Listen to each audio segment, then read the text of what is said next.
Well, as many of you know, I've had some crazy stories that happen in a crazy life, and I've shared some of those stories, and I have a lot more to unpack. This one is really surreal and real personal because this was one that involves my family, my extended family, my father-in-law, my wife in particular. In 1995, as many of you know, I was living in Russia. I was living there from 93 to 95. It was April 19th, 1995, when a big moment happened and occurred in the world, and specifically in Oklahoma City, but it went around the world. That was the Oklahoma City bombing, the Murrah bombing, as it's been called and known. And for those of you who know that, you will know exactly where you were in the same way that you might remember where you were with Princess Di, or the World Trade Center, or any of those types of big monumental events. So the Murrah bombing was a sad event that happened with some disgruntled, really radically minded people who were trying to get back at the government for the way the government treated the Waco event, the Koreshians, David Koresh, and they basically chose Oklahoma City over a few other places because it was easy access to have a bomb and get back. Well, the bomb went off, killed 168 people or so or more, and many of those were kids. And my father-in-law happened to be in the bombing. He was working on the 5th floor with the Department of Agriculture. And so this is what happened. So it was 1995. It was April. It was 9:05 in 9 o'clock in Oklahoma Central time. In Russian time, that would have been late afternoon. And I was coming back from work. And that day I decided to get a taxi. Some days I was, some days it would be a taxi, some days it would be the subway. But I was like, I'm going to get a taxi. So I get in this taxi and I told him, to drive to our street, 9-4 crossing the Prestonskaya. So I know exactly where I was when I heard all of a sudden on the radio that by that point my Russian had gotten pretty decent, and I heard on the radio, the city of Oklahoma has blown up. And I'm like, what? The city of Oklahoma has blown up? Are you kidding me? And so I told the driver, let's go. Come on, man. Please, let's go. Get there. And I told him the situation. So I get out, I run to our flat. We're on the 3rd floor. We had CNN. That was really the only thing decent that we had. We had CNN, and we turned CNN on.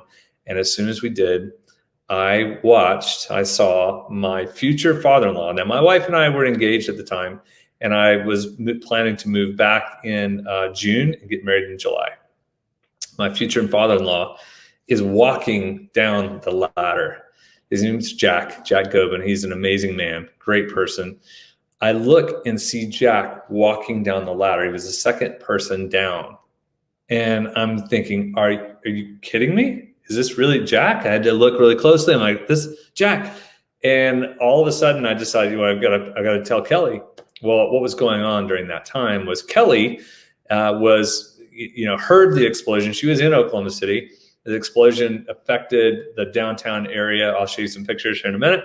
And when it did, she found out what was going on. She tried to call, she tried to find out. So she went to her parents' house to get her mom and sister, and they were all meeting there. So I called her office and left a message and said, Lori, the assistant, Lori, I'm seeing Jack.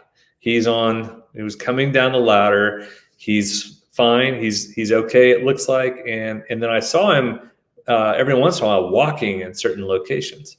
And then I called out and left a message on Kelly's answering machine. Well, they didn't know anything about it.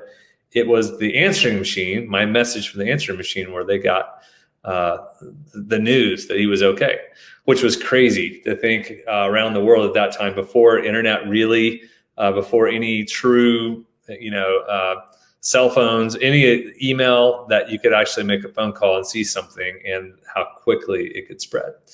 So later we would find out that Jack would go through one of the craziest stories. In fact, let me show you a picture of what I mean. This is this was a picture. For those of you who don't know, this is what the Murrah bombing looked like. After a Ryder truck filled with chemicals and fertilizer used as a bomb, is what it could do. 168 people killed and perished. I'm grateful and thankful that Jack survived and was alive. But look at the damage that it had done there. There are so many different stories. This is what the building looked like when he was walking down the ladder. Can you imagine being on the 5th floor? He was on the phone. This is where it's unreal. He was on a phone and he was talking to someone, but then he heard at the same time, "Get under your desk." But it wasn't the person on the phone saying that, and it was no one else in the room. And he got under his desk and looked at the windows, and the windows started to bow out, and he thought it was a tornado. And just then all the windows shattered, and he gets up and he said he still had the phone to his ear. He was in shock. And when he looked, I guessed it would be something like this, that he would see something like this, that his office was completely blown, that there's a cliff 2 feet away from his desk that drops straight down. And it would begin this journey of trying to reconcile. And can you imagine the shock? I mean, I told you our accident story, but can you imagine the shock that goes in to seeing this and to having to deal with this and trying to wonder what it was and what it could look like and how many injured people there were and just the chaos that came into it. So that's what it was. Now, Jack lost a number of his colleagues, a number of people that worked for him were buried into the rubble, and it was a surreal moment. The crazy story is just the simple fact that in the midst of this, with Jack, there was no bitterness, there was no anger towards. It was a long process of him reconciling and dealing with this. This is an example of one of what I saw when he was walking down the ladder. This is not him, but this is an example. And then to just be, okay with the chaos in time. I mean, years and years later, but in the moment, just the surreal nature of what took place. So I say all that and bring this up and share this unreal story because it could have been the opposite. Jack could have been 169th. He could have been one of the victims, and he wasn't. And so he's been, reconciling with that for years of like, why was I saved and others weren't, and so on, as all people do. I even dealt with that in Mexico, to think, man, I was so close to being gone, as I've shared in past stories. But the interesting lesson is, I was trying to think of what is a leadership lesson to this. And what I've just realized is that there are certain things that you can control and certain things that you can't control. But what I've noticed is those people who learn how to deal with chaos and learn how to control or learn to know what they can control, which is their attitude, their mindset in the midst of hardship and difficulty, those are the people that you want to follow in time versus those who fall apart and those who blame and those who get so bitter and Jack saw plenty of people who used this negative, and they became a person that people didn't want to be around. If you're around Jack now, he's one of the kindest people you'll ever meet. He's soft-spoken. He's very, very kind. He's not bitter. He's not, he's not mad at the world. And so if you are ever in any issue, let's say you lost a job this year. Let's say you lost a job. Let's say you had some issue that hit. Say there's some sickness. How do you take those waves when a wave comes and deal with the wave instead of getting wrapped up and rolled into the wave? How do you go through the wave? How do you actually meet it head on, go through it, and come out better on the other side? And I think a lot of times it's learning to control the things you can control and learning to deal with the things that you can't. And that is the mark of a good leader. It's a mark of someone who's really, really learned how to deal with chaos, how to deal with drama, how to deal with things when they're not meeting expectations. And for many of us, we have opportunities, 3, 4, 5 times in your life that are tumultuous and that big. And it's how you deal with it that says perseverance builds character. So when you persevere and you deal with that, then there's tenacity, there's character development. So it's like the refining of fire. It's like a fulcrum, and it's the refinement. So what's in you comes out.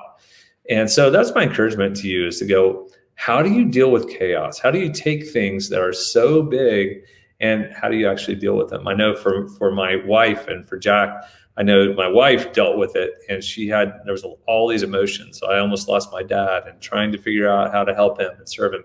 We moved back from Russia because of that. Really, we were planning to potentially live for another year in Moscow, but I came back to get married, and we decided to come back and be in Oklahoma because of it. But it was the idea of the Oklahoma City bombing that actually created something better and bigger in certain people and worse in certain people. Last little side note. It said in the taxi, they said the city of Oklahoma City had blown up. What was interesting about that was actually a metaphor for the future. If you know anything about Oklahoma City, it's a small city. It's 1 million people. Oklahoma City blew up after the Murrah bombing. It blew up in a positive way because the city leaders decided they weren't going to be bitter. They weren't going to let us defeat. Instead, they decided to become proactive. There was a lot of government funding that came, federal government. There was a lot of rallying and around the cause of rebuilding. And so the city of Oklahoma City and the city leaders decided to get unified and use this as an opportunity. Ronald Reagan, Winston Churchill would say, never waste a good crisis. Well, this was not a good crisis. It was a crisis, but let's don't waste it. So what they did is the civic leaders decided to band together, and the bombing of what really blew up actually caused the great unification of the city of Oklahoma City. And in the process, there were these, we decided to tax ourselves and do a campaign called MAPS 1, MAPS 2, MAPS 3, and it rebuilt the infrastructure. So if you come to Oklahoma City, it's a brand new city. And the majority all came because of the bombing. The city decided to control what it could control. It decided to actually do something significant instead of being just in the pain itself. And yeah, we went through mourning. We went through all of that for a long period of time.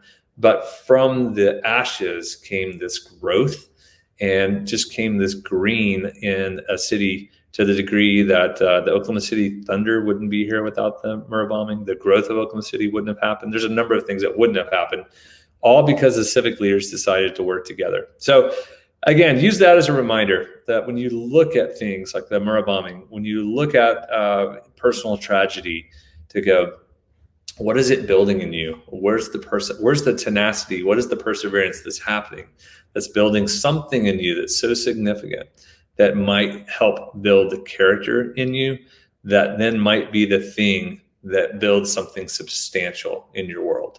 So take crisis as opportunities. There is a mourning process. There is a shock that goes on. There's all those things. But in the midst of it, good can come from it. So that's my story for today. Tracy, I'm not sure if you have any comments today, because some people, it's a hard one. But Philip, I see you tuning in from Nairobi, by the way. And that's right. Yeah, actually, oh, sorry. 2 questions came in, but I think you've really answered them. The first was from Clayton. He says, I'm from Oregon and haven't ever been to Oklahoma. How is Oklahoma City now? It sounds like you've answered that. Does everyone still remember, or have people forgotten? Yeah, everyone remembers exactly where they were, and they talk about it. Like, I was here, just like the World Trade Center. People know, or the space shuttle. There's all those things where you remember exactly, but you felt it when you were here. But I wasn't here. I was in Oklahoma City. But I was in Russia. But those who were here, so where were you at, Tracy, when it happened?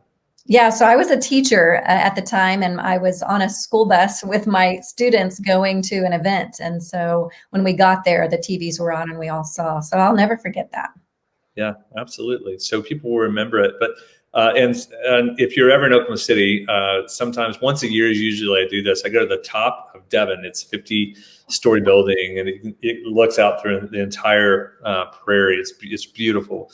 and basically do a historical walking tour of Oklahoma City, of where it came from the land run all the way to the Murrah bombing, and how it's actually been benefited from what I just shared. And you can see the location of the bombing, and you can see all those pieces. And so, yeah, it's just really fascinating. Yeah. So Tanya, thanks for commenting. It's amazing how much we've grown since 1995. And that's so true. I do feel like this city has really grown during this time. It's incredible. And for those of you, I mean, you may or may not ever end up in Oklahoma City, but if you do, there's an incredible museum here. It's one of my favorite museums I've ever been to in the world. It's just really good. And it's a walk-through museum where you kind of experience some of the sounds, and there's interviews with some of the people and that were there. And so it's really good. It's worth going to. So absolutely. So anyway, that's the story. So when you think of unreal stories in your own life, I would encourage you to capture them. I would encourage you to really literally write them down. And then what happened to you? Where was the negative? Where was the frustration? Where was the bitterness? Where was the shock? And then what did it lead to? And what was the good that came out of it? With everything can come bad or can come good. And I think it's up to you. It's really like attitude is a skill. And if you choose to take negatives and turn them into gold, then it can be really powerful for other people in your life.